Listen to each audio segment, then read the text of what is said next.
the evidence is going to be all of the evidence that we were talking about before, about difference between rational and irrational belief, that it makes sense of.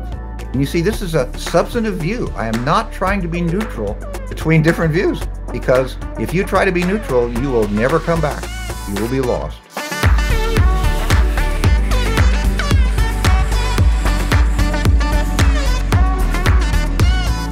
Welcome everyone to today's AMA, where we are very pleased to welcome Professor William Talbott. He is Professor of Philosophy at the University of Washington, and his research focuses on epistemology as well as ethics and human rights. His books include The Reliability of the Cognitive Mechanism, a Mechanist Account of Empirical Justification, that was based on his dissertation, Which Rights Should Be Universal, Human Rights and Well-Being, and his forthcoming book, Learning from Our Mistakes, Epistemology for the Real World. He also has a variety of published articles, and feel free to add anything, but with that, welcome Professor Talbott. Oh, thank you. All right, so I actually have a bunch of questions relating to epistemology that I think are discussed in your upcoming book, so we'll get into that a bit. But I think my first question, I'll start with an observation that I've made and try and get your thoughts on that. It kind of seems to me that epistemology as a philosophical discipline has become more and more distant from, and in some cases incompatible with, the sort of everyday epistemological practices in which we engage, like learning, making judgments, correcting mistakes, dialoguing with others, and so on. I mean, do you agree with this observation? And if so, what do you think led to it, and what, if anything, should be done about it? Well, that's a great question. And actually, it's one of the central questions in my new book, which I now have a publication date of September of this year. The question is, and really it's a question about the whole history of Western epistemology. Why is it so disconnected from the real world? And moreover, it's even worse than that. It's that if you think about, just right now, we are living through what former President Obama called an epistemological crisis, and that you see the evidence of that everywhere, from the climate change denial and Holocaust denial to the conspiracy theories that are, everywhere on the web. And so you might think, well, why don't we bring in some epistemologists to help us, work out these epistemological issues? And although there's some exceptions, the sad fact is most of Western epistemology is pretty much irrelevant. And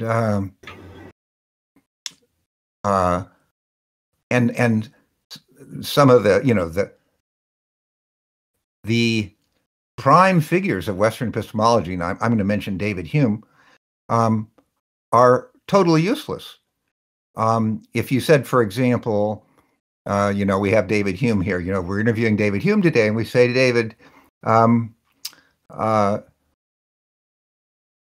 David, which side does your epistemology support? The side that says human greenhouse emissions cause climate change, or the side that says human greenhouse emissions don't cause climate change? And Hume would say, cause.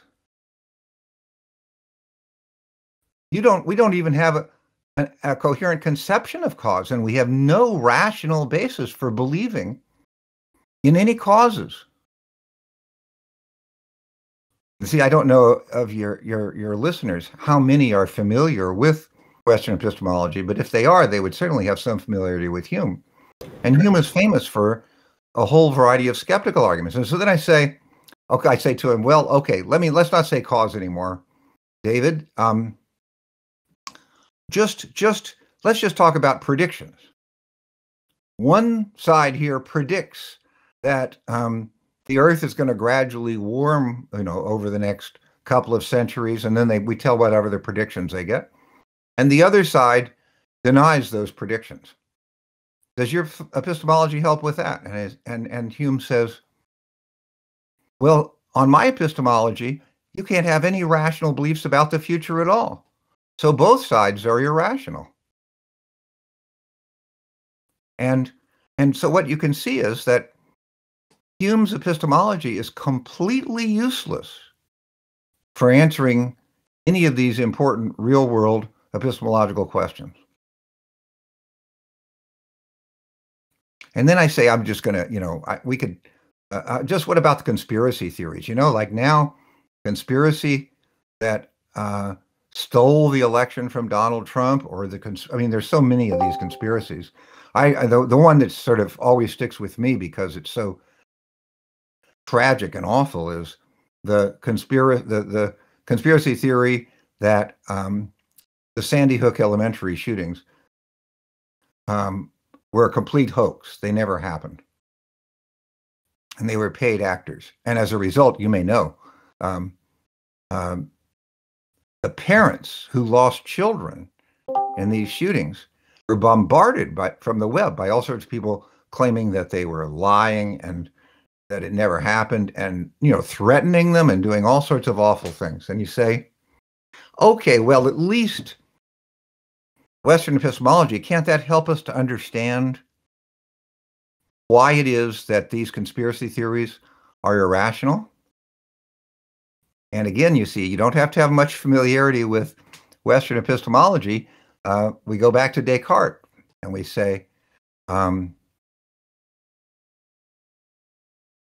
Descartes really articulated sort of the ideal conspiracy theory, which was his evil demon who's controlling all of, our sensory inputs to make us believe whatever he wants us to believe. And you say, oh, yes, Professor Talbott, but surely Descartes, after he gave us that example, he explained to us why it would be irrational for us to believe that, conspiracy, the evil demon conspiracy. And the answer is, no, he didn't.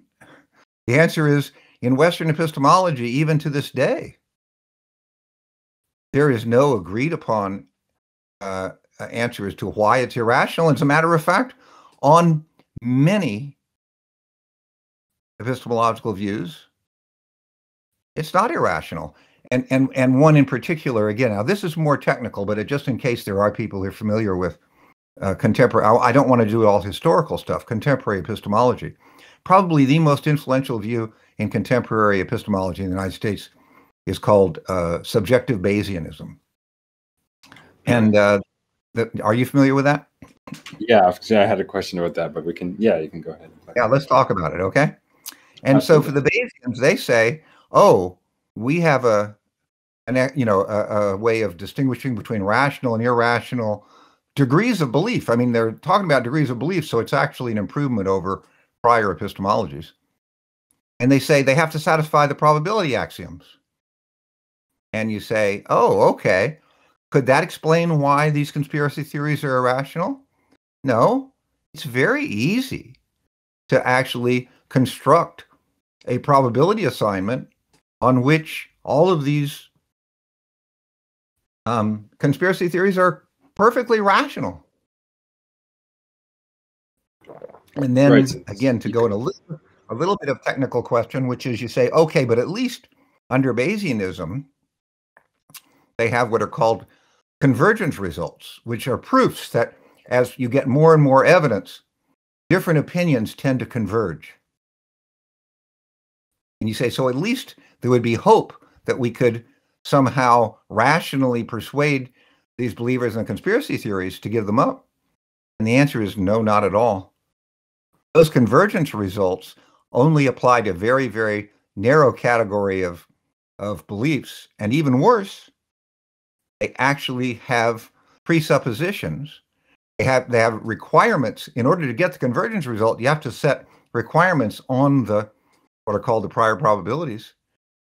And conspiracy theorists definitely violate those requirements. So they're not going to ever converge. They're always going to be able to, within the Bayesian framework itself, have what it is regard, a rational set of beliefs. I could go on and on with ways in which not only historical but contemporary epistemology is pretty useless for addressing these issues. Right, and yeah, on that subjective Bayesian example, there will always be some assignment of priors under which there won't be a convergence of opinion, Exactly. even with the data. Yeah. Exactly. Yeah. So there's it's useless for trying to resolve these kinds of issues. Well, one approach that someone might take in response to that on behalf of subjective Bayesian, and I think this is actually what we had a Q&A with Arif Ahmed, and I think this is the approach that he was taking, is that there just isn't any further reconciliation. You can't. There's really not much progress, if any, that can be made in those cases, and that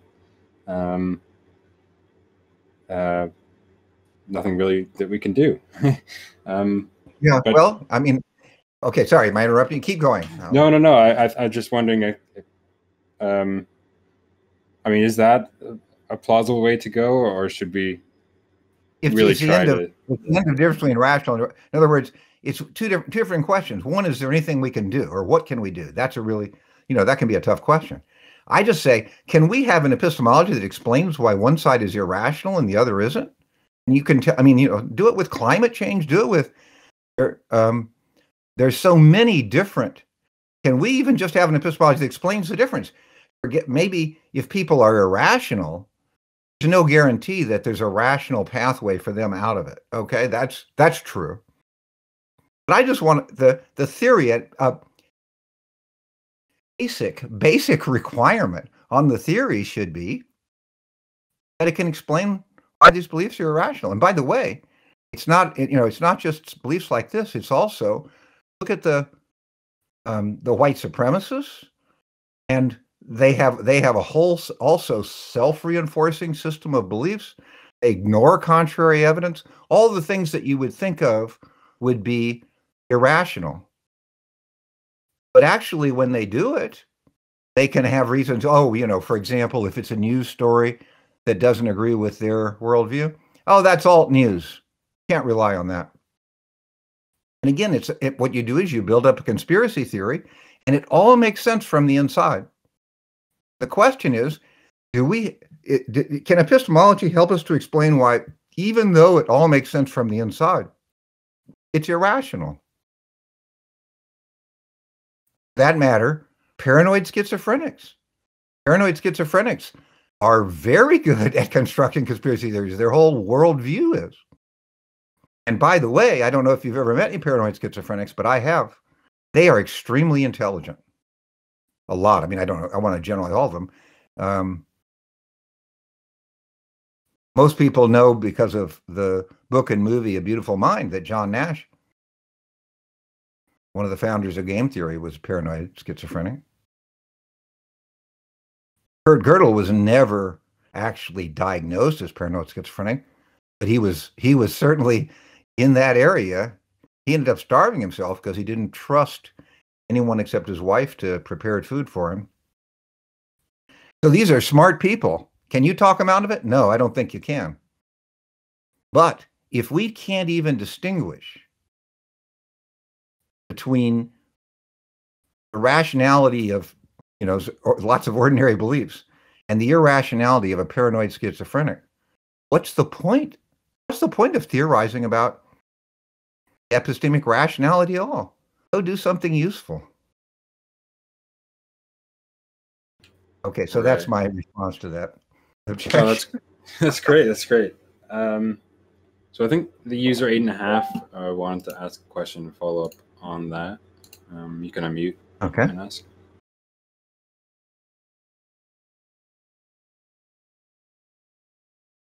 Hello, am I audible? Can you guys hear me? Yep. Yeah. Hello. My question was, it seems like based on what you just explained, you're trying to you're starting with the intuition that there are certain views or certain people that are like irrational in their beliefs and you're trying to construct like an epistemology to explain why it's the case that they're irrational.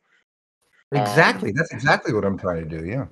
But I guess my question would be like, well, what would justify that intuition that they're irrational? Like, it's not because What a it great seems like, yeah. What a great question. You want to keep? You have anything more you want to say?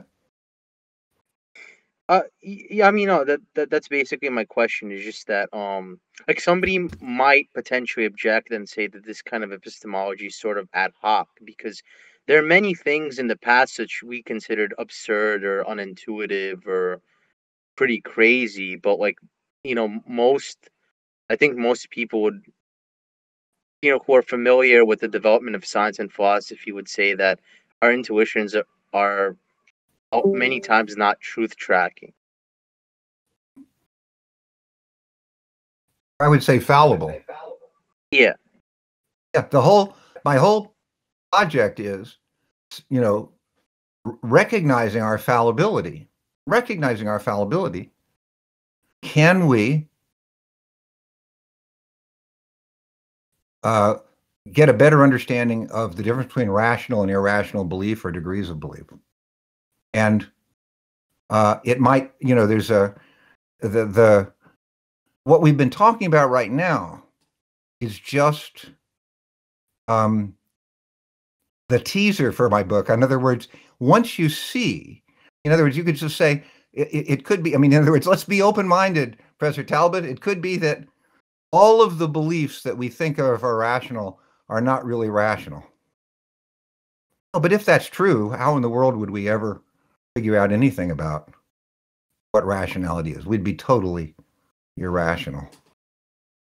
But there is a model of epistemology which prevailed for millennia, and the whole motivation of my book is to explain why that model is a mistake. And I call it the proof paradigm. And it's a model for philosophy, for rationality itself. And it took us a long time to discover that it's a mistaken model. And then once you realize it's a mistaken model,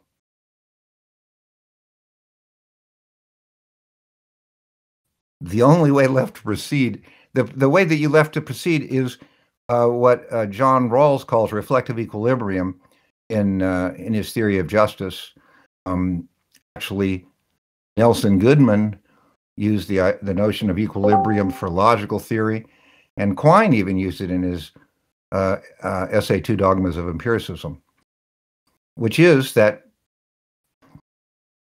if you know the picture of Naras raft, you're at sea in a raft and you have to sort of replace planks as they fail, but you can't replace all of them, otherwise you'll sink. And that process is the process that you were just describing. And if you think, and this is a big illusion in Western epistemology, the illusion is, well, we're all trapped inside our heads, our brains, right? And we need some assurance that the way that we think corresponds the world, to the world or something. And the thought is that all we need to do is just step outside. So imagine now your cognitive equipment inside your head. Step outside and check and see if the world corresponds to the way we think it is. And I say to you, but wait a minute, if you just stepped outside your cognitive equipment, what are you going to cognize with, right? And it won't help if you say, well, I'll take some other cognitive equipment, because the same problem arises for that cognitive equipment too. We are actually in a situation where, and this is quite amazing that Western epistemology has not even paid attention to it, but that we are engaging in a kind of equilibrium reasoning. And the equilibrium reasoning enables us to do all sorts of things. The one that I focus on most prominently in my book is correcting mistakes.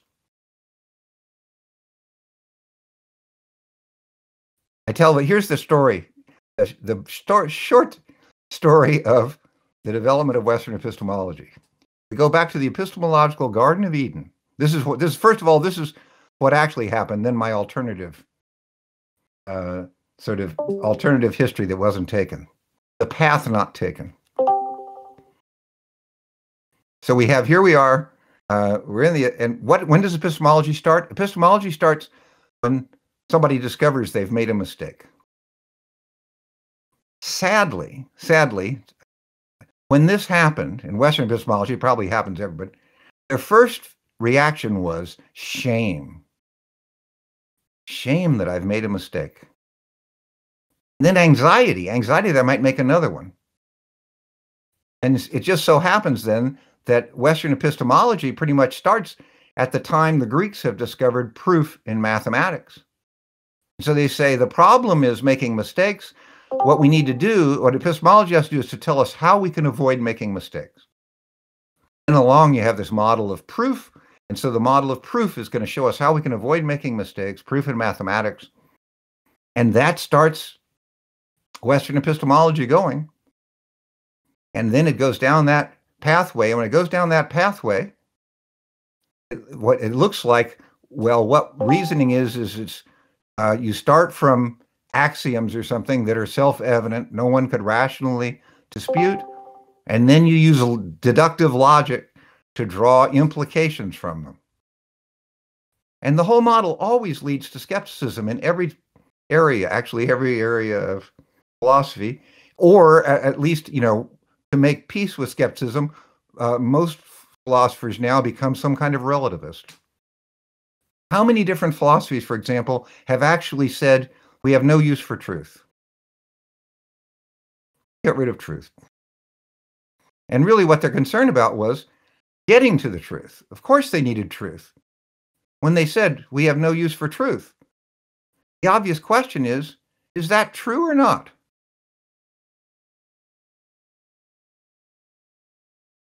Okay, so now let's go back. Let's take an alternative pathway. We go back to the epistemological Garden of Eden, and we discover that we can make mistakes. And instead of feeling shame and then anxiety, we feel curiosity. That's really fascinating. How is it that we're able to discover that we've made a mistake? And since we're talking about mistakes, nobody would think, well, when we discover we've made a mistake, we're infallible. We're starting from our own fallibility. How are we able to discover that we've made a mistake? And if we were to ask that question, we would have a completely different model of reasoning. The model of reasoning, the proof paradigm, is the model of inference. Inference, you start from premises, you deduce a conclusion, and then you add that. It's monotonic. It's always adding new beliefs. And even subjective Bayesianism, which has a way, because it does degrees of belief, subjective Bayesianism actually then is not monotonic at the level of beliefs, but at the level of where the action is down in degrees of belief, all reasoning is deductive reasoning. So anyway, here we are, we're back in the epistemological Garden of Eden, and we're saying how we're able to do that. And we would start off then with models of reasoning that allow us to add new beliefs and also subtract them. And when we got to even deductive reasoning, something that's going to take a long time for Western epistemology to discover, is if you start from premises and you deduce a conclusion from the premises, rationality doesn't require you to accept the conclusion. Rationality requires you to accept the conclusion or give up one or more of the premises, or give up the logic that you used to derive that conclusion. And that's where we are in all of our reasoning is like that. And so if somebody says to me, well, yeah, but okay, we start from our judgments about what it is that's and we start from clear-cut judgments, not tough cases. I mean, suppose I say to you, like, start with the people who there are still people who believe in a flat Earth versus those who believe in a roughly spherical Earth. And you say to me, well, you know, do we assume we're infallible about the shape of the Earth? No, we don't assume we're infallible. But a good place to start is it's rational to believe in one and not the other, given our evidence. And as we go along, we may discover that some of the things that we think are rational may not be. That's the way this equilibrium model works. But on the other hand, if somebody just gets up and says, oh, yeah, but maybe every one of our beliefs of that form is mistaken. We're completely mistaken about what is rational. It's actually more rational to believe the Earth is flat, given our evidence. It's more rational to believe creationism rather than evolutionary theory, given our evidence. It's more rational to believe that the Sandy Hook Elementary story is a hoax rather than the people really died. Always, always, always being rational is ultimately you decide, what does it make the most sense to believe?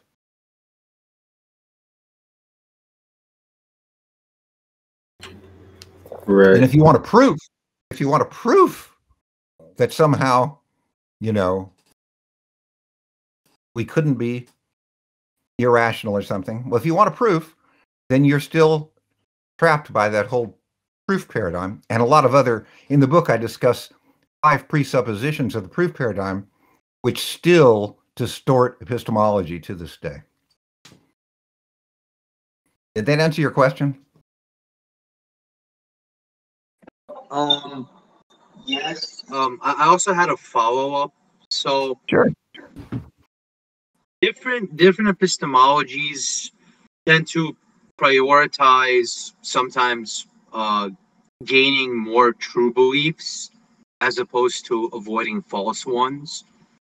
Because, you know, every belief you gain, there's the risk of it being false. So somebody might opt in to abstain from believing certain propositions in order to avoid having a false belief, or they might choose to believe in those propositions in order to gain something that might be a true belief, right? So my question is, where on this sort of curve, this sort of gradient, does your epistemology lie? Do you optimize more for gaining true beliefs or minimizing false ones, or right down the center? Yeah, I don't really, I mean, I think that there is something interesting about that kind of question, but that it already presupposes a certain structure to rational belief, which I think is mistaken, that you can actually, you know, basically you're doing a continuum and you can just pick, I mean, which reminds me like of Carnap's continuum of inductive methods. But those methods, every one of them is mistaken. And here what we have is what you want to think about it this way. Suppose I ask you, oh, you see, do you just want to get as many true beliefs as possible?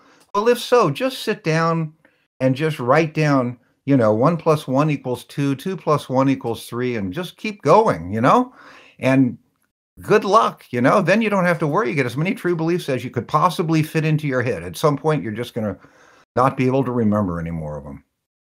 You see, and that, and yet on the other hand, rather than, to me, what makes us rational is not just like counting up true and false beliefs. And it goes back, you know, to thinking about how it is that rational beliefs provide mutual explanatory support. And it takes a lot of them to be able to get a kind of structure where there's mutual explanatory support. And that's the beauty of conspiracy theories, is they actually have mutual explanatory support. So they illustrate for us that mutual explanatory support is not enough. But still, it's a really important part of rational belief. And once you do it that way, then you'll want to add things if they are providing you with sort of better when you, how do you feel mutual explanatory support? It feels as a sense of understanding something. And rationality is an attempt to understand things, and when we're successful, we do understand them. And it doesn't matter how many of the beliefs are true or false. I mean, obviously the beliefs have to be a good explanation. I don't think the beliefs have to be true, but they have to be true enough. That's a term from Catherine Elgin. So that they can give us understanding. Example: I know Newtonian physics is not literally true, but boy, I can use it to get all sorts of understanding of planetary motions and all sorts of other things. But you see, then what you're doing is you're looking for understanding in terms of potential explanations, and your concern is, well, what are better explanations? What are worse explanations? And again, I don't think we need to look at tough cases to realize that there are lots of no-brainers that an epistemology should be able to explain why it is, as they say, that the flat Earth people, no matter, that their beliefs about the Earth, they have to put them all together, are not as rational as the belief in a roughly spherical shape of the Earth. Does that help to clarify where I'm standing, which is a little different from where you are? Yeah, so it sounds like your theory is more focused on some kind of a holism. Yeah, it's an equilibrium theory. It's an equilibrium theory, so there are lots and lots of mutual support relationships. Exactly. I see. Thank you. Sure. Thanks for your questions. Good questions. All right. So when it comes to addressing various skeptical arguments, how would you address those? Is it that there's some assumptions that go into those sort of arguments that you reject, or that there is some way out on their own terms, or what would you say about that? Skeptical arguments show us false presuppositions about rationality or knowledge, depending on what they're about. But let's do I want to focus on rationality. They show us false presuppositions about rationality. For example, let's go back to Hume. Hume's argument that inductive reasoning is circular. One of the most famous arguments in philosophy. So people are familiar with it, basically that induction relies on a hidden premise, something like the uniformity of nature. And you say, okay, but how can we justify the uniformity of nature? And when you put it into his framework, in order to justify it, you have to have the hidden premise of the uniformity of nature. So the whole argument's circular. What's the false presupposition? That induction is a form of deduction? Or even, let me just say that. He's putting it into a deductive framework where it can be circular. Induction by itself, as a matter of fact, notice the similarity between deduction and induction. Philosophical understanding of induction tends to fit models based on deductive inference.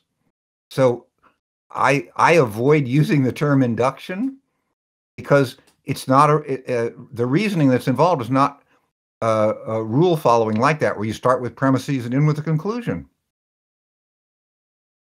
It's quite clear in that kind of reasoning that happens all the time in science, that scientists have some evidence and then they use it to support a theory, but sometimes they find that the theory has some more support than the evidence, and they end up throwing out some of the evidence. If you've ever done experiments, you've thrown out evidence because you say, well, there must have been something wrong there, the detector wasn't working properly or something like that. Once you see reasoning that way, that the premises, in this case, the evidence, when you get to the end of the reasoning, you have to decide whether it makes more sense to accept the conclusion or give up one or more of the premises. That's equilibrium reasoning. And my view is all reasoning is equilibrium. There's no reasoning that is unidirectional the way inferences are. Just goes from one. It's true. In lots of our reasoning, we do start from premises and then get to a conclusion and accept it. But I'm talking about the principles of reasoning. The principles of reasoning are not unidirectional, because for any reasoning, the last step always depends on, does it make more sense to accept the conclusion or to give up one or more of the premises, or to give up the rules that led from the premises to the conclusion? Yeah, I So find any skeptical argument, you can do it, and we'll just see. I can show you the false and the false presuppositions are almost always come from the proof paradigm. right. I find that last observation about how we respond to arguments to be very significant. Something that's often overlooked. People just assume, look, if you accept all the premises of this valid argument, then now you just got to accept the conclusion. Whereas, what have you shown, right? You've shown that a person has a bunch of beliefs which entail something that they either didn't already believe or that they denied. That doesn't by itself entail that they have to accept the other thing. They could reject something else. Yeah, it doesn't show what's rational. Exactly right. Exactly right. And once you see that, you think, oh my gosh, is there any area in which the reasoning goes just in one direction, you know? And, you know, the whole model of the proof paradigm, came from proof and mathematics, you know? And so the most striking examples of this kind of reasoning, the ones that are just unignorable, are the ones that happen in logic and mathematics. And they're the reasoning that I mean, it's sort of like, I mean, you can actually, you know what, the sort of the standard story of mathematics is philosophers start from sort of certain mathematicians start from axioms, and their whole life is just deriving consequences from the axioms.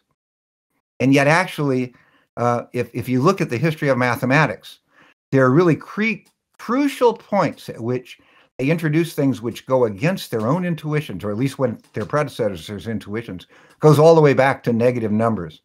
But a beautiful example of it is the square root of -1, which anybody who, you know, takes an algebra course can easily see doesn't exist. And then, oh, wait a minute. Some mathematician comes along and says, look at what we can accomplish if we assume that it does exist. Okay, that's the kind of reasoning I'm talking about. It's the kind of reasoning where it can lead you to give up a premise, or it can lead you to take one that seems absolutely absurd. Kant thought that the idea itself of the square root of -1 entailed a contradiction. And you should be able to easily see why. It's hard for people, once they get used to an idea, to realize how crazy the idea seemed at one time. Well, also the same thing happened with infinity in mathematics. It was not until the work of Cantor that the notion of infinity was really respectable in mathematics. And of course, with Cantor, you ended up getting higher orders of infinity. Are you kidding me? This is not intuitively obvious, okay? Okay, well, anyway, the final thing is that the end of the proof paradigm for mathematics and logic came with Frege's formalization, axiomization of arithmetic. And I don't know how many people here know the story, but it's a wonderful story, and I just tell you very briefly.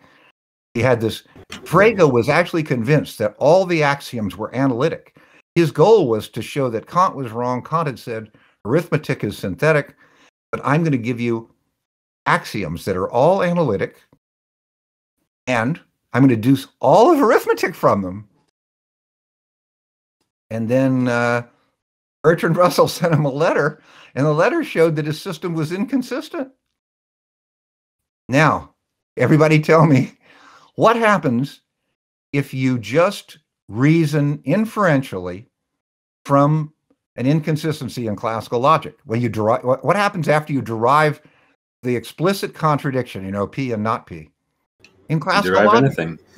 You derive anything. You derive everything. So in other words, if reasoning were one directional, Frege would have ended up believing everything. You know, that 1 + 1 = 2 and 1 + 1 doesn't equal 2. Now, of course, Frege didn't do that. What Frege said is to himself, well, you know, he said it in German, something's got to give.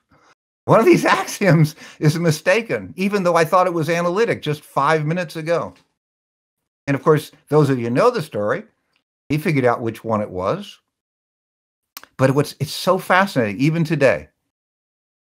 If you just, you know, explain Frege's system to students, you know, don't tell them it's inconsistent.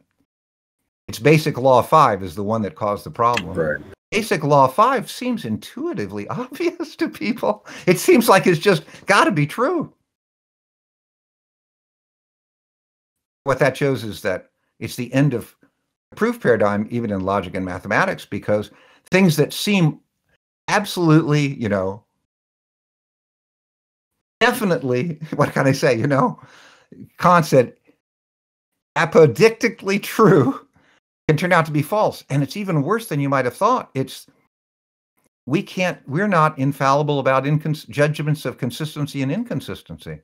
So that means anytime you have an axiomatization, you have to admit you're fallible, not only about each of the axioms, but even whether they're consistent with each other.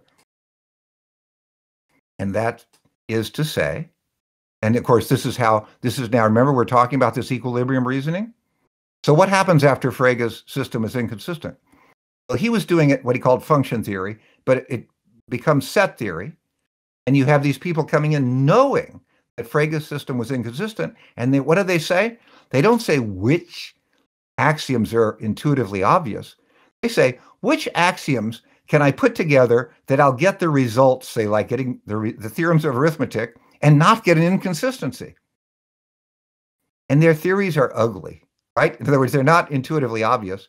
And even worse, even though they know Frege's was inconsistent, so they're on the alert. At least I do not want to have an inconsistent system.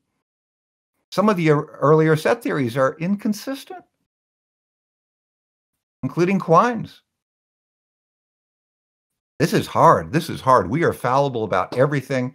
And that means the proof paradigm doesn't even apply to logic and mathematics. And it was a big mistake from the beginning. And one of the sub-themes of my book is we have to actually correct a lot of mistakes in epistemology. And they all are, most of them are traceable back to that sort of the allure of the model of proof for rational belief. Yeah, that's really helpful. I like that example with Frege. And look, if you were just following the proof paradigm, we would, it would go nowhere. Or go everywhere in a way. But we're assessing our commitments in a different way, in a way. Yeah, exactly. It makes rationality a much more fascinating subject. In other words, it's not like, oh, we're just theorem provers or something like that. Not at all. It's fascinating. To be rational is an amazing achievement that really it's sort of inspiring once you're able to break out of these simple and, you know, thoroughly inadequate models. All right. So you mentioned earlier on Hume's problem of induction, and I was wondering what your approach was to Goodman's new riddle of induction. I believe you've talked about propositions concerning Grew and Blean to be parasitic in a way. Could you sort of elaborate on this? Yeah, that's right. Yeah. Oh, yeah. How does this work? How do you? Okay, good. Let's talk. I mean, because in other words, by the way, each of these problems, there's in Western epistemology, there's no accepted solution to any of them, and Goodman's is the blue-green Grubelin paradox, right? Which is that, and you know, you have all these people at the time he writes the article. All these people are working on inductive logics, and of course they're using deductive logic as a model, and so they're making it syntactic. It's syntactic. You just substitute in predicates and crank out, you know, the reasoning to the conclusion. And Goodman points out that if it's just syntactic, you can define GRU as green. He did it before the year 2000. Let's do the year 2050. Green before the year 2050 and blue afterwards.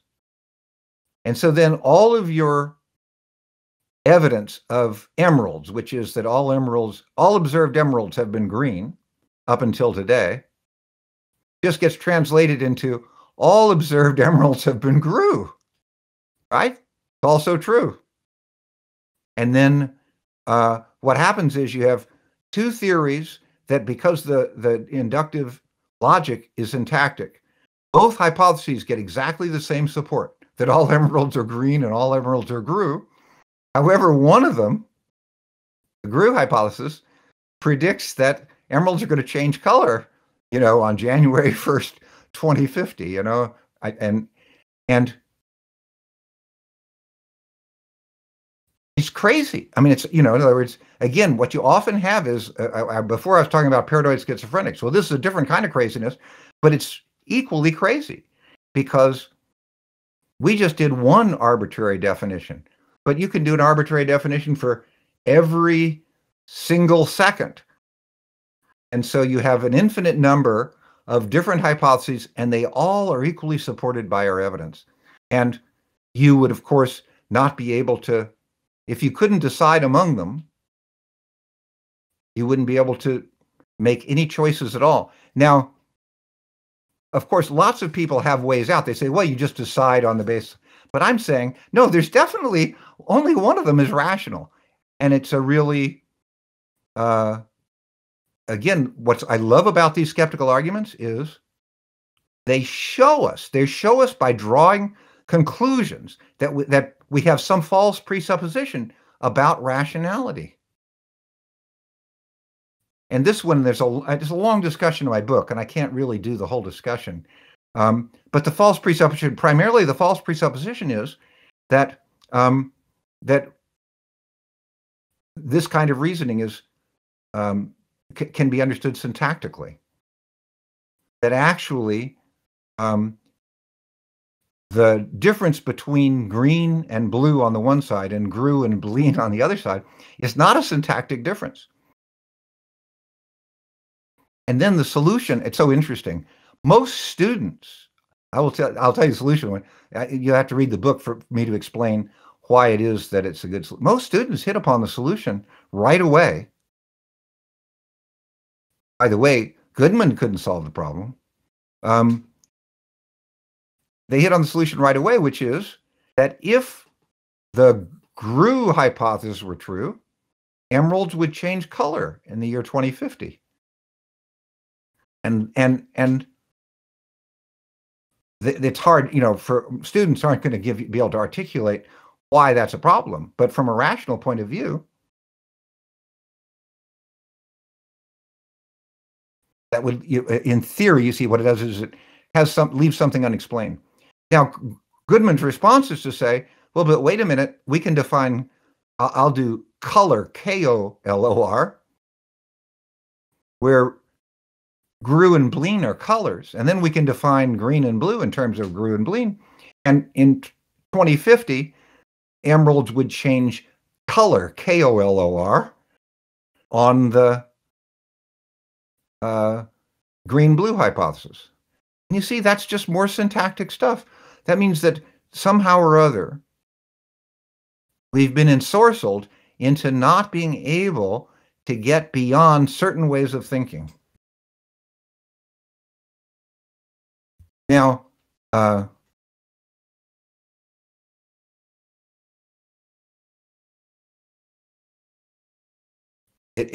I say, what favors the green-blue hypothesis is going to be a kind of in my view, a kind of simplicity. But philosophical theories of simplicity, most of them are syntactic. No syntactic theory will be able to explain simplicity. In this case, it's causal simplicity. It's causal simplicity of the structure of the world. But that means you can't be a Humean, because Hume thinks there is no causes, that we have no concept of cause. So you're really operating in where you're, I want to say, these epistemologists, it's as though they've said, I'm going to solve these problems, sometimes with one hand tied behind my back. I'm going to solve them with both hands tied behind my back. And I'm saying, nope, if you're going to solve the problems, you got to untie your hands, because you're going to need things like causes and so on to be able to explain the difference. Yeah, interesting. I'm looking forward to checking out the further exposition of this and other things in your book. Yeah. Let's see. So I think 8.5 had another question concerning induction and the uniformity of nature. And I guess the general question is, what is it that justifies, if anything, our belief that nature is uniform? And he was wondering if, could it be that sort of hypothesis has various explanatory virtues that set it apart from the assumption of disuniformity, or is it something else? Okay, well, good. That's somebody who's, they're starting to think the way I think. But here's what you have to do. You still have to get out of the box. You see, in other words, there are going to be hypotheses that do have explanatory virtues. But the uniformity of nature was something that philosophers came up with. And what in the world is that hypothesis? The future will be like the past? No, the future will be like the past in some ways, and it'll be unlike the past in others.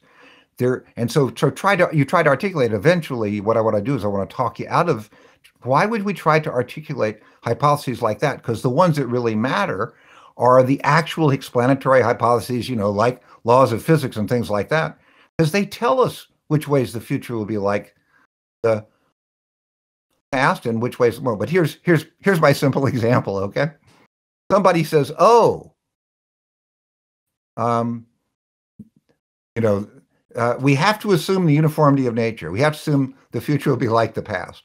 And so it's somebody who drives a car, and so far, might be a young person, and they've never had an accident. And so then it comes up, their auto insurance comes up for renewal. And they say, well, should I bother to buy auto insurance? If the future's like the past, I won't have any more accidents. So this is a waste of money. So they cancel their auto insurance. Not a wise move. And all that shows is that the idea of that you could articulate a hypothesis like, the uniformity of nature is also just an artifact of their ways of thinking about how reasoning goes. Reasoning doesn't involve any kind of hypothesis like that. What reasoning involves is actually substantive explanatory hypotheses. And those hypotheses, the ones that get supported, tell you how the future will be like the past and how it won't be. Does that help? Yeah, although isn't the sort of induction skeptic or uniformity of nature skeptic, whatever, couldn't they just say, I can have other hypotheses that are supported by the present data in the same way that we can talk about? It's just another instance of the problem of induction, I guess. And those will tell me that the future will be different from the past in these other ways that the laws we actually accept would say that it will be similar to the past. If you're deeply irrational, and this is, philosophers do this, and you insist that in my defense of rationality, I have to adopt a position neutral between my defense of rationality and your deeply irrational position, you're insisting that I would have to actually try to defend rationality from something deeply irrational, because a compromise between deep irrationality and rationality is not going to be any kind of rationality at all. And so again, if you insist on that, you have a false presupposition. No one can defend rationality by adopting a position that's irrational. And so you say, oh, well, you're just begging the question against me. Begging the question is itself an artifact of inferential reasoning. But all I want to say is that you can't step outside. All I can do is say, let's consider the reasons for and against, and you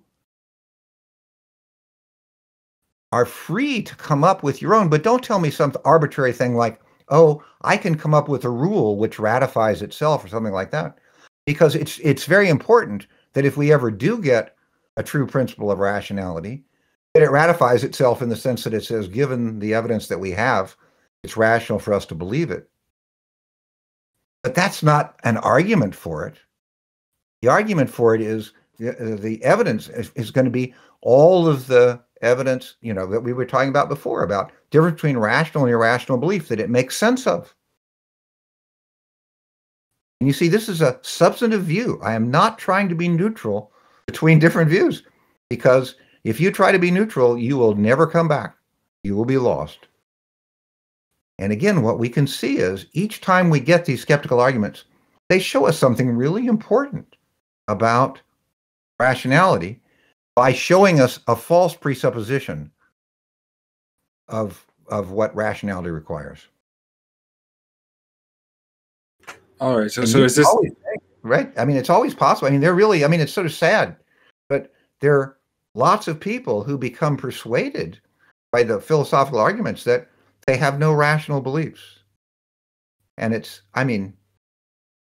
really sad because it actually, affects them, but also it's sad in a deeper sense, which is those people actually are rational and they can't recognize their own rationality. That to me is the great tragedy of these presuppositions. Okay, here's an example. It's tragedy every time you see it.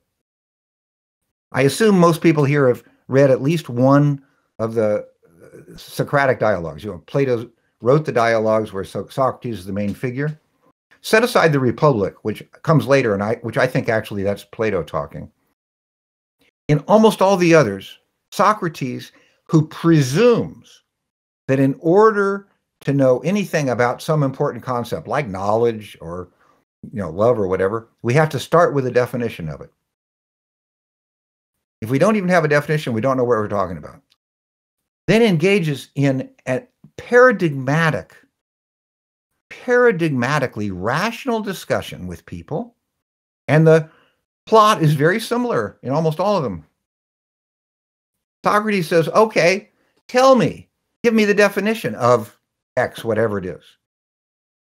And they propose a definition, and he's able to persuade them that it's inadequate. He finds a counterexample to it. And here we pause for a little plug. Philosophers are terrible at coming up with exceptionalist generalizations, but they're great at coming up with counterexamples to other people's proposed exceptionalist generalizations. That's mistake-correcting reasoning, really important, and it should be celebrated, and we should recognize that's really paradigmatically rational.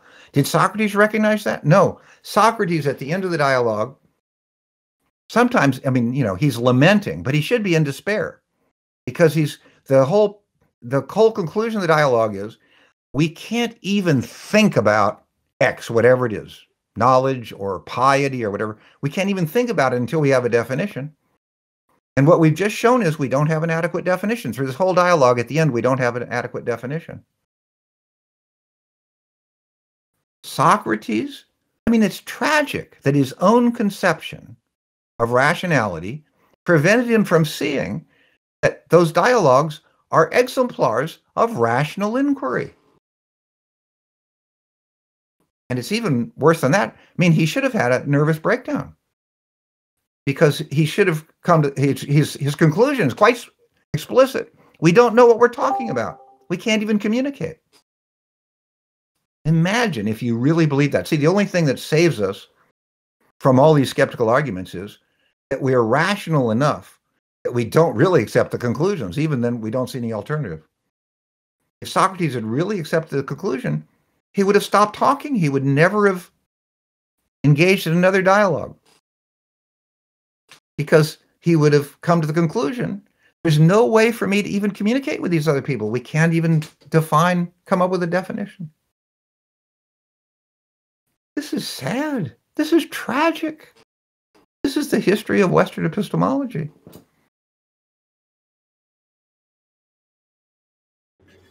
Yeah, interesting.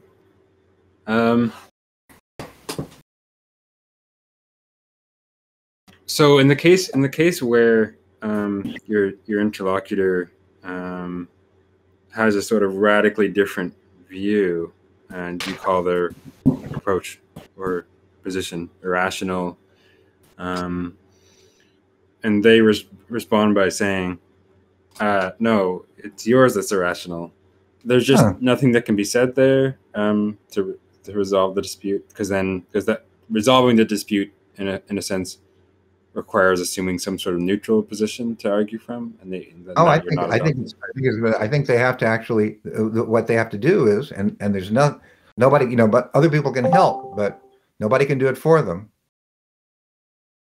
They have to come to realize, oh, I have a false presupposition about rationality, and I can try to help them do that, but I can't do it for them. And all I can do in the interim is to say,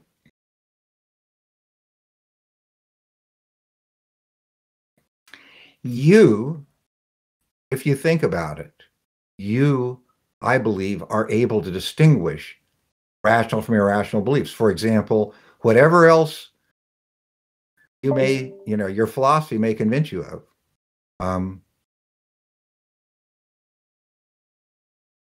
you actually, for example, will make plans about the future. And sometimes your plans can be irrational, but often they aren't. And it's worth exploring, just being open to exploring, and saying, what is it that makes me able to do that?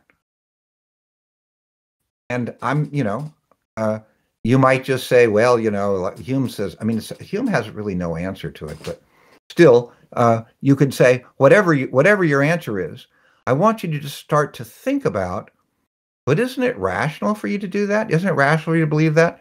And as long as you're trapped, you can say, yeah, there's often there are disagreements where nothing that anyone can say, but it isn't then that I just walk away feeling superior. It's that I walk away saying, just explore your own rational nature is actually operating here to, keep you from, like getting run over by cars and things like that. Why not explore that nature? And maybe don't call it rational. Explore that and see if exploring that doesn't lead you to being able to make an important distinction, the one that I'm calling between rational and irrational belief. And if you want to call it something else, that's fine with me. But that's a really important distinction to make. All right, awesome. So we had another voice question from Shinichi. If you want to unmute, you can ask. Hey, can you all hear me? Yes. Thanks for doing this AMA. I had two questions. The first one was in one of your papers where you were talking about sort of debunking arguments, namely Sharon Street's argument. You give an account of how her argument ends up having these, like you raise some concerns about running the same kind of maneuver on her view on people who believe certain things about evolution and naturalism, necessary truths, and so on.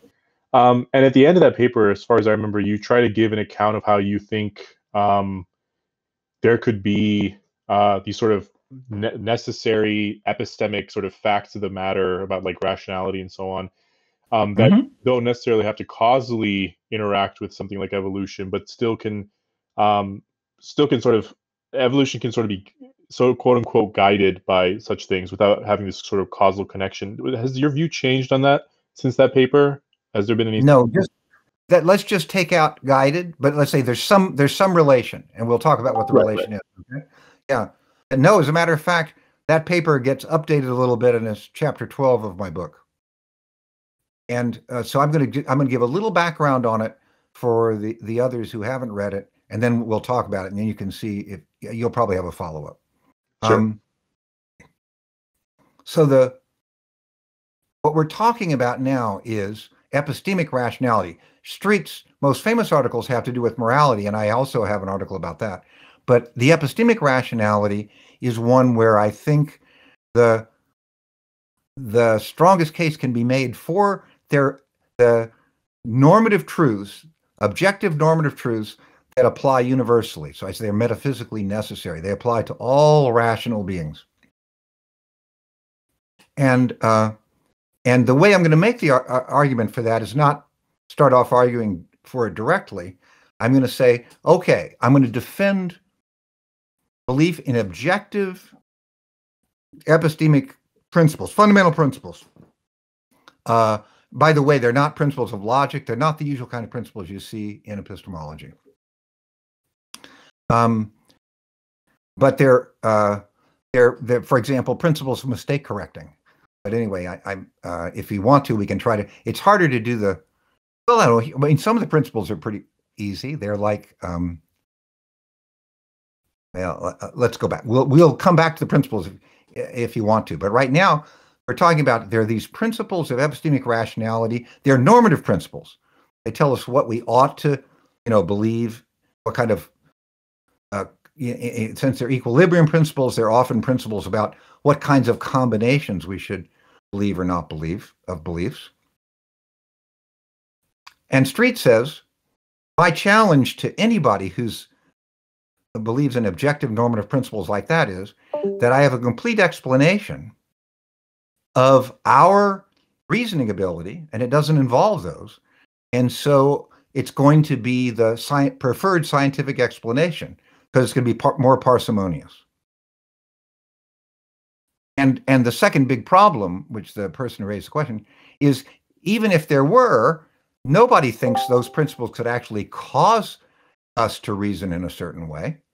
And so I have my work cut out for me if I want to defend that belief in objective normativity, because I have to first of all argue that that we could have a reason for believing in them, believing that there are these objective principles, even though they have no causal influence on our reasoning.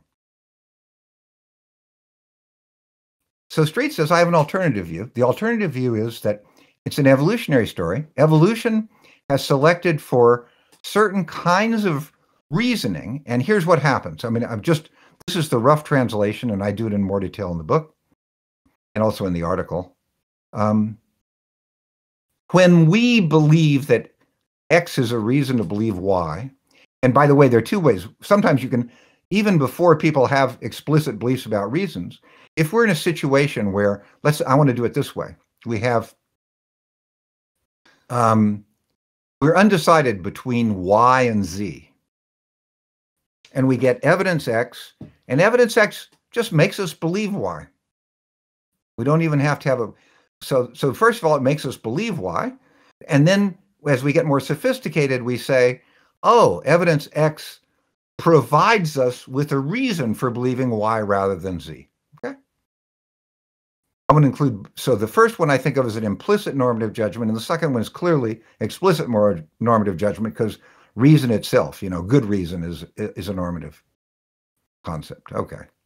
And she says, I'm going to explain all those normative judgments in terms of actual world probabilities. They're not probabilities that, hold in all possible worlds, but evolution selected for our reasoning, because whenever we have the belief X is a reason for Y. It just so happens in this world, I mean, it's not 100%, but in this world, X makes Y more probable. And she says, using that, I mean, there's a very simple structure. She actually does a translation for enumerative induction. We can say, okay, we can translate all normative language into language about probability. And then she argues also that the probabilities involved are not themselves normative. They're purely descriptive. They're just probability statements about this world.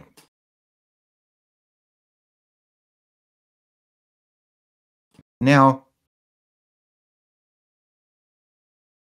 if that argument were successful, it looks as though we could have no reason to believe in these epistemic principles that I'm saying are metaphysically necessary.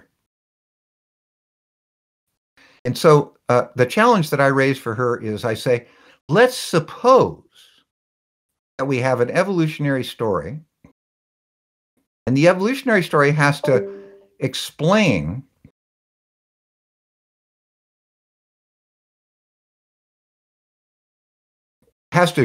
our reasoning in two steps. We need both steps. First of all, when we make the judgment X is a reason for Y rather than Z,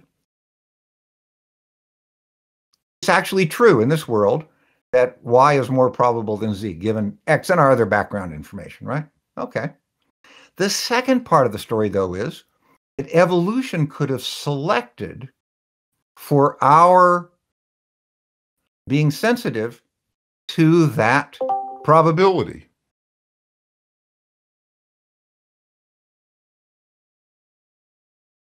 And so in my paper, I say, well, I think that the argument, she does enumerative induction, I think the argument could work this way.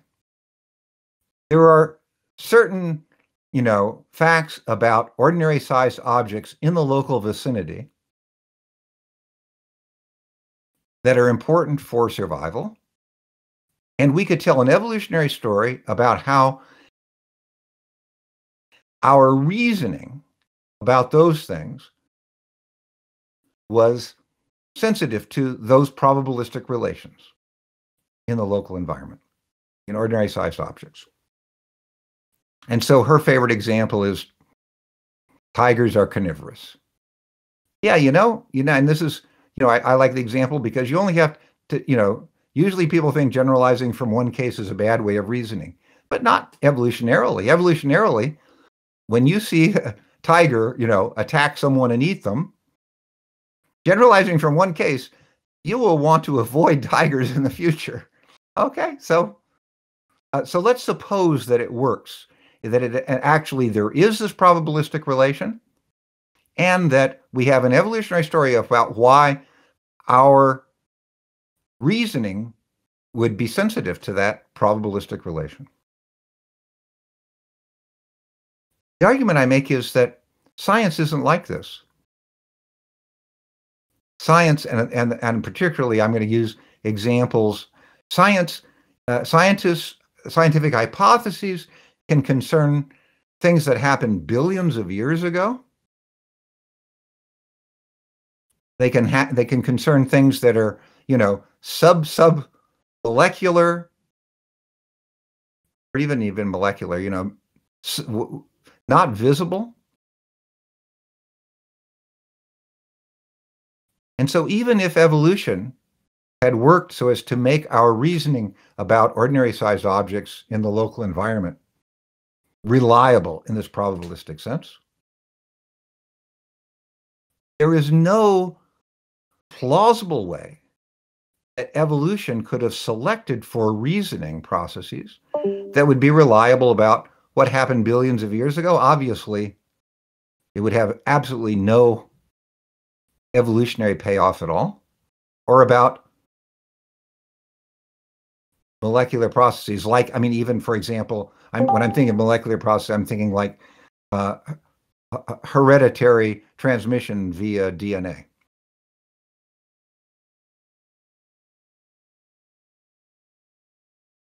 So now I say, what if we give the evolutionary story, we have a story according to which evolution would have selected for certain kinds of reasoning that is reliable in the local environment, and then that reasoning would have just been extended to the distant past, distance, in space, difference in size down to the molecular, submolecular, and so on. It's true that reasoning would have just been extended in those ways, but there's no explanation for why it would be reliable in those contexts, because there was no evolutionary pressure at all for reliability in those contexts. And so I argue it would be a spandrel. It would be something that was not selected for or against. It was just something that came along with what was selected for, which was reliability in the local environment among ordinary sized objects.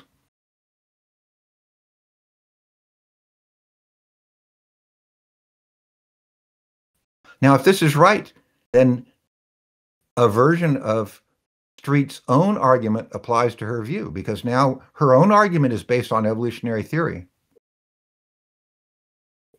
But she has no reason to believe, on her own evolutionary theory grounds, that evolution would have made us reliable in scientific reasoning that includes evolutionary theory. And I include evolutionary theory because, of course, it goes back billions of years.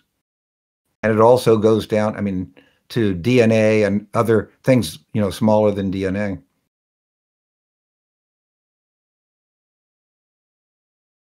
And so her argument is self-undermining. That's the term I use for an argument according to which her own position is irrational.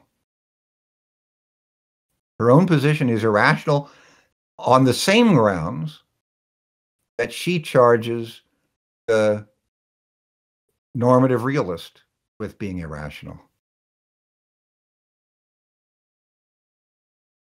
Now, if you read the chapter or you read the article that I published, I go through a lot of different potential objections and responses.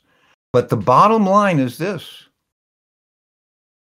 What's the alternative that I favor? And the alternative that I favor is that there is one that actually makes an explanatory connection between our reliability in the local environment and our reliability in the scientific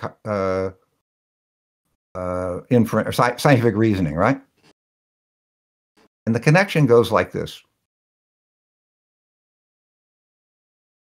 There are actually universal principles of good reasoning, and they're not principles of theorem prover. They're what it is to be a good learner.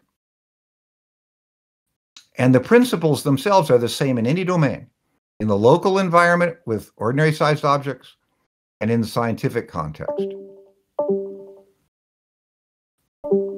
And what evolution did was, it didn't know that there were principles of being a good learner, and the principles themselves didn't influence evolution. But by evolution selecting for better learners over worse, evolution selected for beings who had some kind of sensitivity, and I explain in the chapter in the book what kind of to those principles. The sensitivity roughly is just that when we think that X supports Y rather than Z, generally speaking, we're in a situation where the fundamental principles of epistemic rationality imply that given the epistemic circumstances we're in, X supports Y rather than Z. And by making us sensitive to those principles about ordinary sized object in the local environment, evolution made us sensitive to those principles, which also then come into play in scientific reasoning.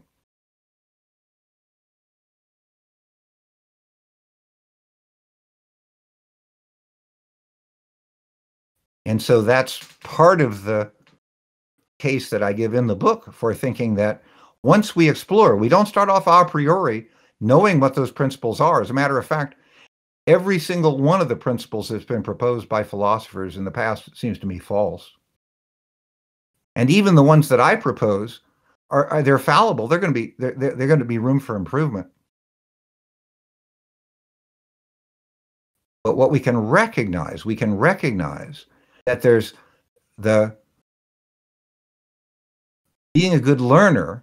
I mean, as we go through the book, we are trying to articulate the principles, and we articulate enough principles to see like, oh yeah, it makes sense to think there are such principles, and they're not domain specific.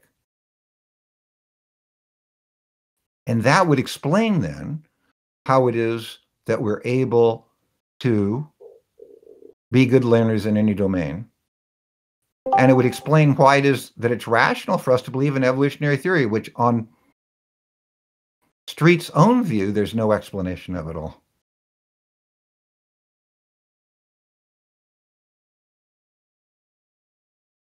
Now, follow-up question on that one? Yeah, so thanks for that, the very good summary. I wanted to ask if, I take it that the same kind of consideration, I mean, you've been talking about sort of scientific endeavors, but I take it you would agree that similar kinds of concerns would be, for instance, when we do things like in philosophy, like metaphysics and so on.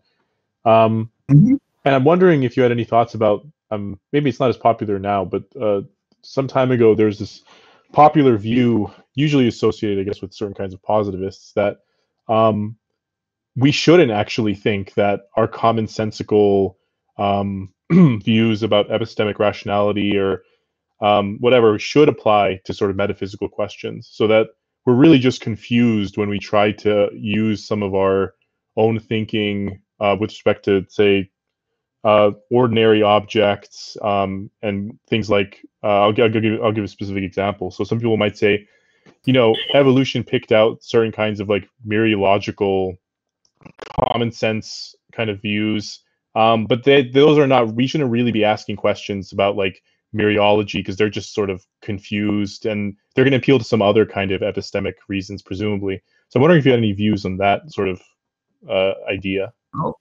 well, that's an interesting question. I think that when in any area of philosophy, there's only one kind of reasoning. There's equilibrium reasoning, you know, and it's in every area. Right. And so that means that philosophy itself has to be grounded in something. And it's very easy for particularly once Western epistemology just sort of takes off from, you know, causes and all these other things to end up doing things that are just not grounded anymore. But I do think that there's a role for a grounded epistemology, and it's see, the funny thing is that you got to be careful, because it's like, it reminds me of, you know, G.E. Moore's, you know, proof of the existence of the external world. You know, here's one hand, here, you know, my hands, and the important move is to get out of the framework in which somebody asks for like a proof of something. And then you can say, look, we can explore. I mean, for example, I think it's actually, you know, I think of Kripke's causal sort of, it's sometimes called a causal theory of reference, but he himself said it's not a theory. So I got to be careful. It's a causal something, causal account of, you know, partial account of reference or something like that. I think that's really fascinating. And then you have Putnam later on adding to it with, you know, his paper, The Meaning of Meaning. So I think that there's really a grounded metaphysics can do a lot of interesting things, but there's a lot of metaphysics which is sort of like starts with logic, and it says, well, what we do is possibilities are defined by logical possibilities and so on. And all of that is, to me, dependent on a false picture, which is that somehow we start with logic, whereas logic itself is part of our explanatory framework, and it seems to me quite plausible that there are going to be different logics in different domains. So why would you say I'm going to do metaphysics based on logic when really, first of all, we want to discover, if we discover, you know, what the logic is, and we're open to alternatives, then we can't be actually doing metaphysics. We're only exploring one logical framework among potentially many. And does that, I mean, you can ask me more pointed questions if you want, because we're on the verge of such big questions. I'm not sure where to go from here. No, that was helpful. I just, yeah, that was basically helpful. Yeah, just one last sort of a kind of related question, and this is going to be kind of a broad one, so I apologize. But what are your general thoughts on the progress of the sort of naturalizing epistemology project? I mean, usually associated with Quine, but there's been work done past Quine, so I'm wondering if you think there's any. Like my thesis advisor was Bob Nozick, and then Sharon Street is writing this article, which to me is, you know, part of the naturalizing project. Nozick wrote The Nature of Rationality, and I think they're all deeply misguided, but we can understand why, which is they're struck, first of all, by just how bankrupt Western epistemology has been, the history of it has been. And they're saying we need a different way of doing it. And for example, in my book, I talk about the causal revolution in epistemology, which I think was an important step. But unfortunately, it led people to think, oh, what we can do is we can think of epistemology as on the same footing as like natural science. It's just another inquiry of the same kind. And I think, you know, so we just had the discussion of Street. I think for all of the naturalizing projects, they ultimately end up being some form of relativism about reasons. And I think that's deeply problematic. So it seems to me that the naturalizing projects are themselves reactions against the failure of a certain model. And instead of saying, okay, we need to just discard the presuppositions of that model and get on with it, they say we just need to throw the whole thing over and replace it with, like Quine says, a branch of psychology. And then later on he said, well, of course, it is normative because you can say probability of truth, and that fits in with what I'm calling the causal revolution, because you can say, oh, well, we're going to use reliability as a, but again, that's if you read my book in chapter 4, I explain why, although I think this is an important step in epistemology, it has problems. And then, of course, in chapter 12, when I discuss Street, that's the naturalizing project, which is we're going to replace normative statements with just purely descriptive probabilities about this world. And I think that's just a dead end. Great, thank you. Sure. All right, I wanted to follow up. You mentioned one of your papers concerning Sharon Street and sort of evolutionary debunking arguments. And I take it, this is a paper from 2014, and I take it that the point you're making is that, look, there could be some sort of benign correlation between the moral judgments we make, which are in part the result of evolutionary forces. There could be some benign correlation between that and the fundamental moral standards. Right. However, one might think that we now only think that, say, norms of cooperation and fair division are universal moral standards. But our thinking so is in part the result of those same evolutionary forces. And so, like, plausibly, those evolutionary forces could have pushed our moral judgments in a different direction. And in that case, we'd now be here talking about how there's a benign correlation between those moral judgments and the universal fundamental moral standards, even if what we take those to be differs from what we actually take them. What we would take those to be would differ from how we actually take them to be. Do you kind of understand the concern that I'm getting at? Yeah, the concern, which is another variation on, if only we could step outside and see, is there a correlation? We have to be able to see them, like with Plato's heaven, see Right. the fundamental standard. If only we could step outside and see if there's a correlation. And I say the only way you can have reasons for believing the correlation is you can't step outside. And so, and somebody says, well, but it's inevitable then that we'll always think that, oh, we have a correlation, but that's just not true. And so, I give examples like, suppose as we're just going through, and what we're doing is we're doing this equilibrium kind of reasoning, which I want to come back to in just a second too. And what we end up with is, say, what's moral is what most benefits my race, I mean, it doesn't matter, whatever it is, or it could even be my species, whatever it is that most benefits my species.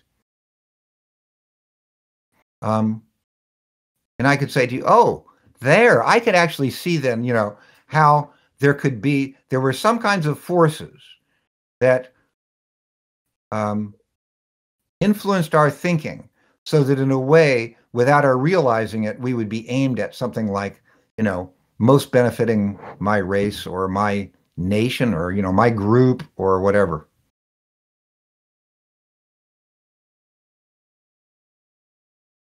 It's only going to be if we can actually put it together into a comprehensive moral view that it's going to really support, oh, there really are these fundamental moral principles. Okay. Now here's interesting. Truth. If you tell the story of how cooperative norms get established in human beings, I think the story is clearly one of group selection. And there's a great book called Unto Others that talks, was written at a time when group selection was completely verboten. Now group selection is much more open, although there's still a majority of biologists oppose it. And the group selection works this way. When you're in collective action problems, your group has an advantage over other groups to the extent to which the group can solve the collective action problems. But within your group, individuals have an advantage over other individuals to the extent to which they can free ride and not, pay the cost of cooperation. And you're operating with those two constraints. And because the selection pressures between groups were so great that we end up, human beings are a cooperative species in deep, deep ways. Just the fact our sociability. But the evolutionary explanation of that cooperation is an explanation in terms of in-group and out-group. And so suppose when we had done all of our moral investigation was, that we should cooperate with members of our in-group and not with members of the out-group. I would have a full evolutionary explanation of that, and I wouldn't be at all inclined to think our beliefs were sensitive to some kind of, objective moral principles. But what's really fascinating, and Street herself actually makes this move thinking that it supports her view, is that in human moral development, many, many, many times, you see the conceptual boundary crossing when people recognize, oh, other people, members of the outside group, are also deserving of moral consideration.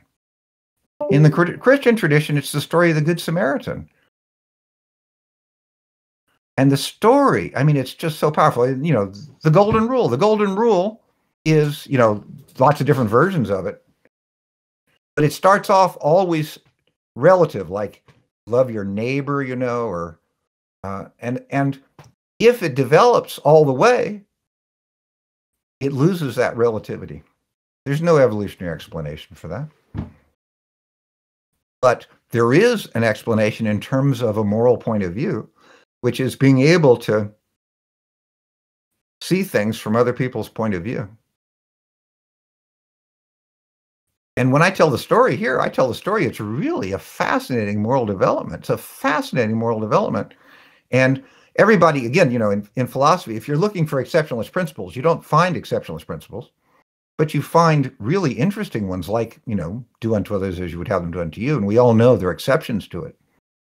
But they're an attempt to try to articulate this moral point of view. And I think the best articulation of it is a variation on Rawls's original position. Do unto others as you would have them do unto you runs into problems because you don't know which point of view you're looking at it from their point of view or what it'd be like if you were in their position. But the original position says look at it from behind the veil of ignorance. So you have to look at it from both points of view. Now, Rawls has these requirements like that the parties in the original position are rational, not reasonable. You don't have to add that in. Just say, use this as a thought experiment to help you to figure out what it is to be reasonable. And it's, to my mind, it's the first real improvement. Well, it's interesting. Yeah, first real improvement on the golden rule. The golden rule, the different versions of it go back to Confucius. You find it in lots and lots of traditions. And see, then we can say, okay, what is that we're doing then? And actually, philosophy has an important role to play here, which is to articulate what it is that moral point of view is and how it differs from purely pragmatic point of view. And you see, it's all of this together. But remember, the holism always it's all the way things fit together. That this point of view is not a point of view that's just open to members of our species. Any species capable of a certain level of cognition could access this point of view. And when they did, I don't see any reason to think that there's some other, what would it be like that?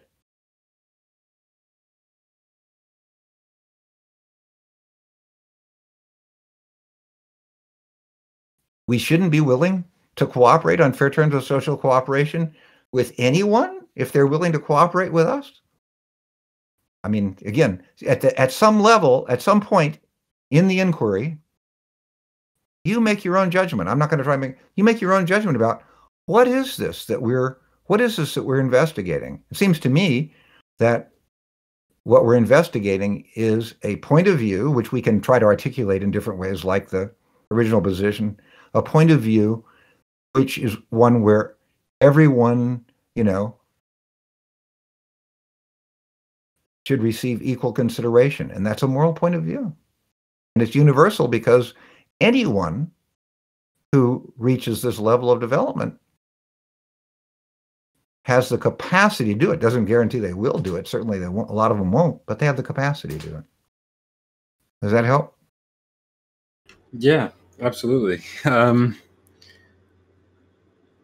guess there's a lot more to explore there, but I want to switch gears. Maybe we'll come back to some of that stuff. I wanted to ask about decision theory. I know you've written a couple papers about decision theory. I know you wrote a review of Nozick's Nature of Rationality, and also you have one on some interesting alternative Newcomb problems. That's an older paper now, but yeah, right. I was wondering where, if you did, what sort of position you have on the debate between causal decision theory and evidential decision theory and some other sort of hybrid or expanded views, and especially, I guess, on Newcomb's problem in particular, what your approach to that would be. Yeah. Well, this is the problem I'm going to have here is that, again, sometimes I say, well, I can tell you the result, but really, going through the reasoning is going to take longer than we're going to do here. So I'll just try to, and you see, there's no point, there's no real point. I think that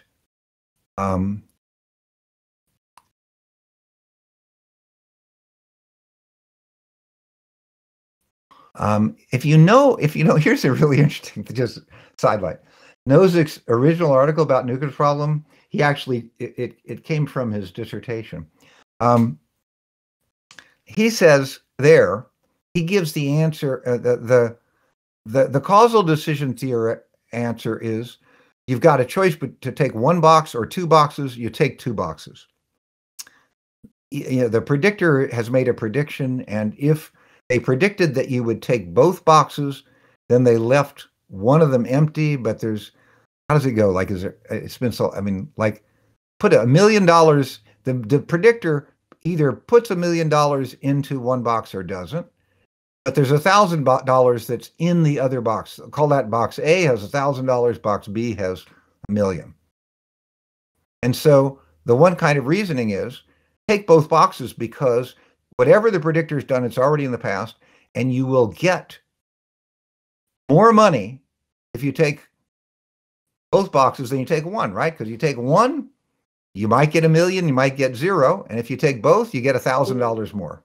Okay? So it's a simple kind of dominance argument. I mean, and then the other kind of reasoning is the predictor predicts what you're going to do, and so if they predict that you're going to take both boxes, they won't put the $1 million in, and if they predict that you will take just one box, they'll put the $1 million. They will put the $1 million in. And your choice can't causally affect their prediction. And so you can already see that I think causal effects are only one element that you have to consider. But anyway, Nozick himself had said something that was that Isaac Levi just wrote and said this is inconsistent. And in a way it is, and this is one of the things I like about Nozick, is that he does stay down on the ground, and so he will stick with the ground level judgments and then try to see if he can fit a theory. And he didn't really for this one. Here's what he said. He said, if you're absolutely certain that the predictor has correctly predicted what you'll do, then take one box. But if you're not absolutely certain, then take both boxes. Notice the evidential theorists all say, oh, take one box, if the probability is just certain. And the causal decision theorists all say take two boxes. So that means Nozick was not on either one side or the other. But I think that he's actually sort of feeling the pressures of both sides. And so I myself then go on and I give it's evidential decision theory seems to me too simple-minded, but causal decision theory seems to me mistaken. And so I end up, there are situations in which I think it can be rational to take only one box. And yet I don't accept, in a way like Nozick, I don't accept either causal decision theory or evidential decision theory. So it's more complicated. Right. Yeah. The perfect predictor case, I think, can be used as a sort of premise in an argument in favor of taking one box in the imperfect predictor case. I mean, if you accept, first of all, there are some that think that it's still rational in the perfect predictor case to take both. Exactly, yeah. And some that will say, well, that in that case you're not really facing a decision problem, so it's in a way. Oh, but you are here. I'm going to do it. Right, I have these little fantasies. David Lewis is the one, who says, no, you got to take both boxes. And then and then he says, if you're so smart, why aren't you rich? The other person says to him, if you're so smart. And he just says, well, rationality doesn't guarantee that you'll be rich. So here's my variation on it. David Lewis dies, and he is sent to purgatory. And God says to him, I'm going to give you a choice to take one box or two boxes. One, if I predict that you will take only one box, you get a ticket which get out of purgatory free, go to heaven, okay? if you take both boxes, the other box is going to have, whatever it is that you would like to have in purgatory, okay? And God says, I'm going to give you that choice. And see, Lewis, who is, as far as I know, the most convinced two-boxer I've ever heard of, is still in purgatory today, because every time God gives him that choice, he takes two boxes. Right.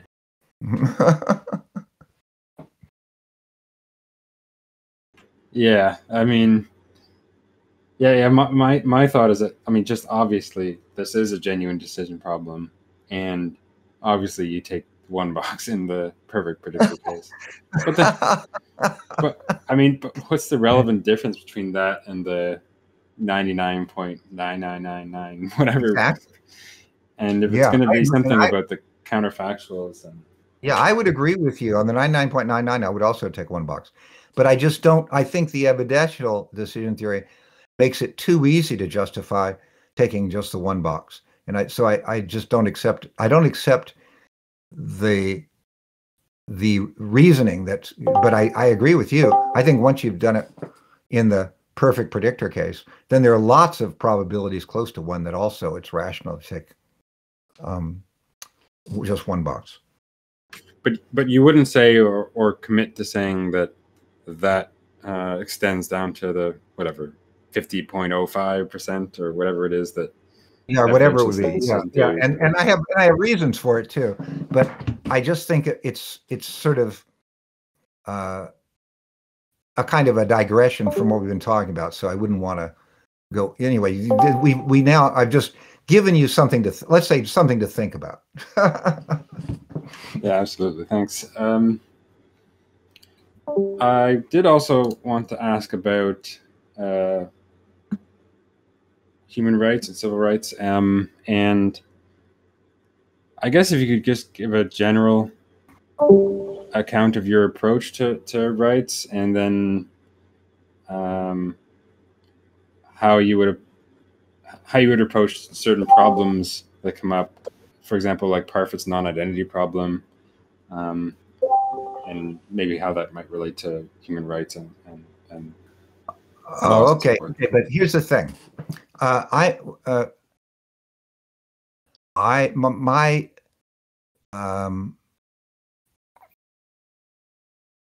case for human rights is based on a fundamental moral principle, and the fundamental moral principle I call the main principle, and it's actually a kind of, I call it a consequential. Some people would call it a consequentialist principle. Some people wouldn't. But anyway, it's a principle not of maximization. It's a principle of moral improvement. And roughly the idea is that it's a moral improvement if you change your moral norms in a way that equitably promotes well-being. And so I argue for human rights as a discovery, a very unintuitive discovery, that guaranteeing certain individual rights to people turns out to be a good way of equitably promoting well-being. Now, immediately I'm going to invite all sorts of misunderstandings because, oh, you're a consequent, but you see, it's not a maximizing principle, and it requires it's a two-stage requirement because it has to be not only the result of adopting the change, but also the process by which it's adopted have to both equitably promote well-being.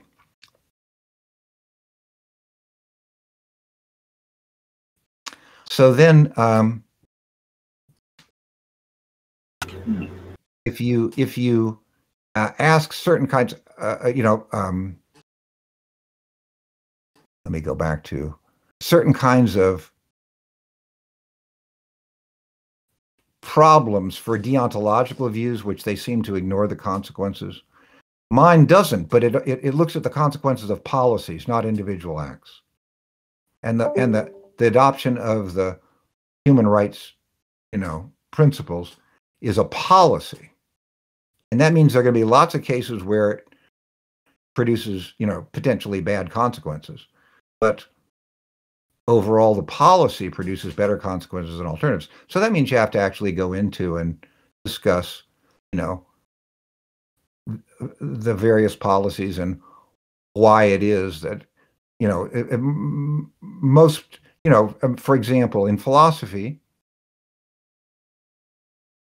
it just seemed obvious to Plato that rule by the philosopher king, where the philosopher king just tells everybody what to do, and you don't have freedom of speech, freedom of expression. You don't even have freedom to do philosophy, in the Plato's Republic, and where people basically are just trained for whatever their role is, and they're even given a whole myth about, whether they're made of gold or silver or whatever, to support that would be a society in which well-being, that would be a society that, as Plato, Socrates is telling the story, but it's Plato talking, that, that would be a way of promoting the good of everyone in the Republic.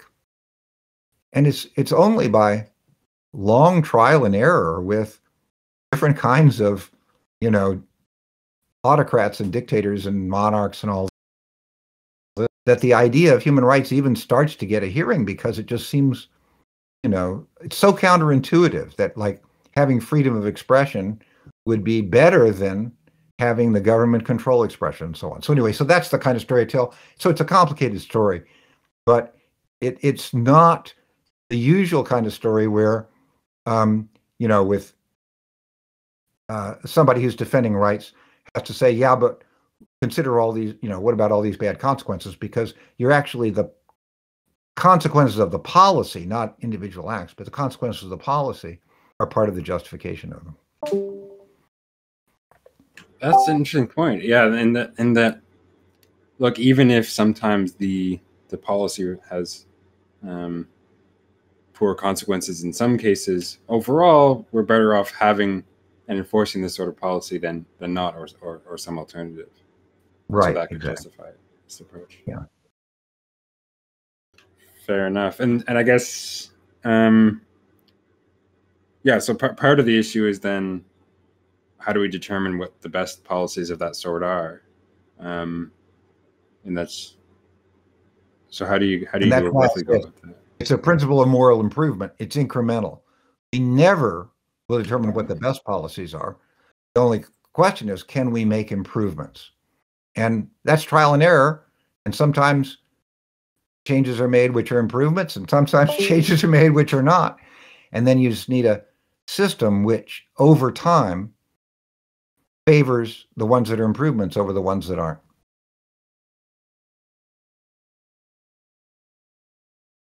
All right. And I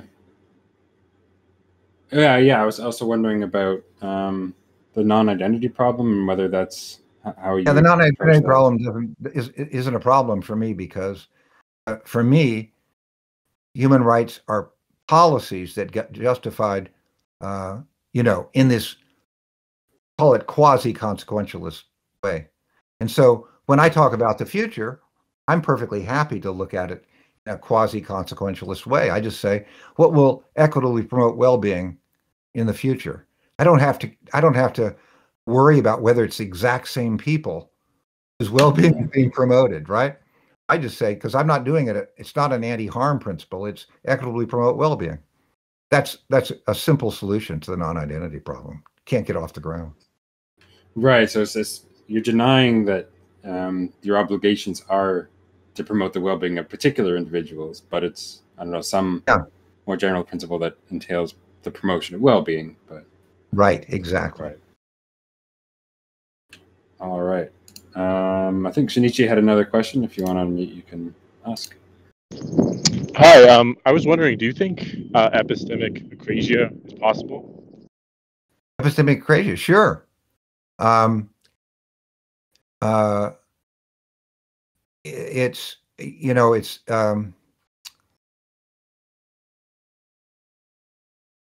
it's not as easy as practical akrasia, which happens all the time. But if we were perfectly rational, it would not be possible. but we're not perfectly rational. And so, I mean, I'm trying to think, you already should be able to tell, I'm thinking bottom up on all these things. So I want to think of examples, I don't want to speak abstractly. But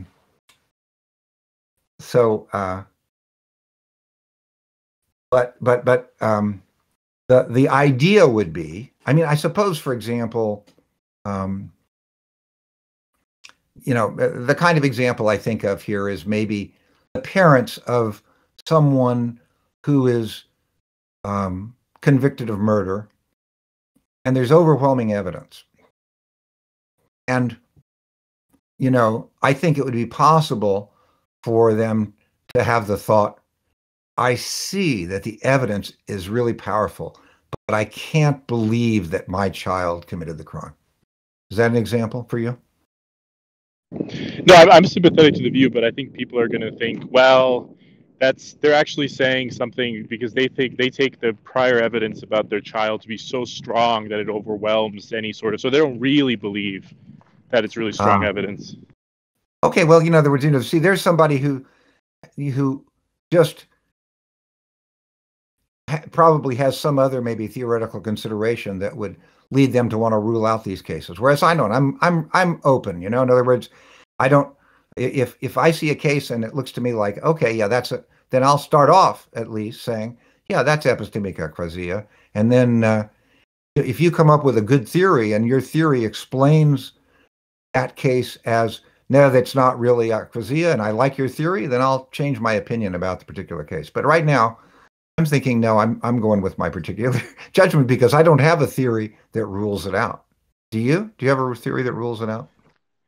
No, I think a lot of these sorts of disputes are sometimes like not substantive. So sometimes people just say they think that it's just constitutive of me rationally believing P, that it just entails that I couldn't not believe P or something, or vice versa.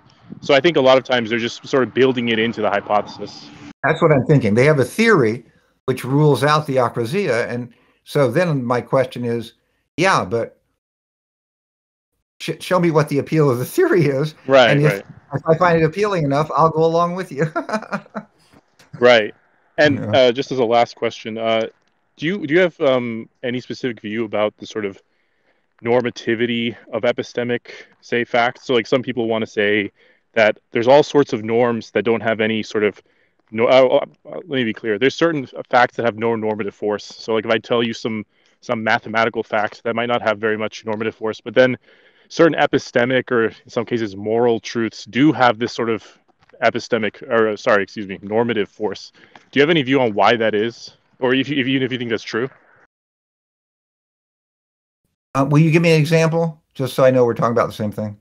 An example of one that. Yeah, sure. So like some people want to say for certain epistemic, so like some people might ask something like, well, okay, you told me some facts about chess, but why should I follow these facts or these norms about chess?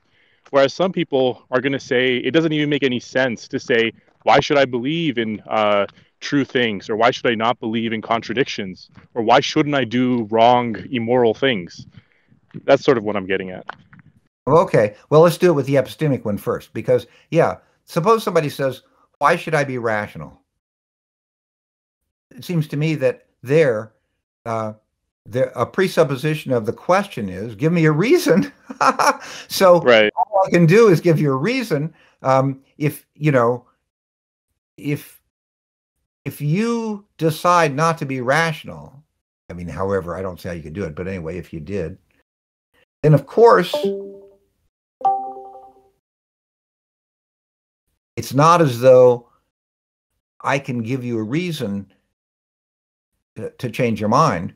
But on the other hand, it's still true that there could be very good reasons. I mean, there are, but that you can only appreciate them from a rational point of view. That's my view about a lot of these things. That's why I say you can't step outside. You can't find a neutral position between rationality and irrationality. But most people think it's really easy to just step outside their rationality. I don't see how you can do it. I don't see how you can do it, because if you say to somebody, why should I be rational? You're inside. And if you say, I don't see any reason to be rational, you're obviously looking for reasons. And I'm sorry that, you know, they're invisible to you, but at least you're looking for reasons.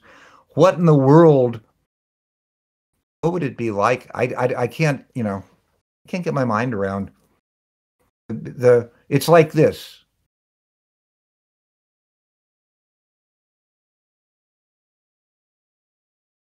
If somehow you really stopped engaging in reasoning,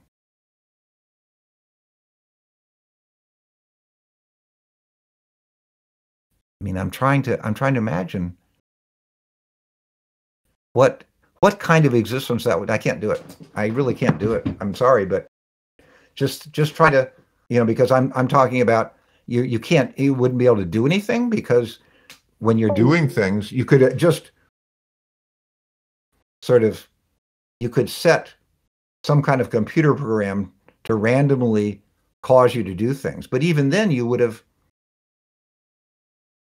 had some reason to do that. So anyway, no, I cannot get outside that.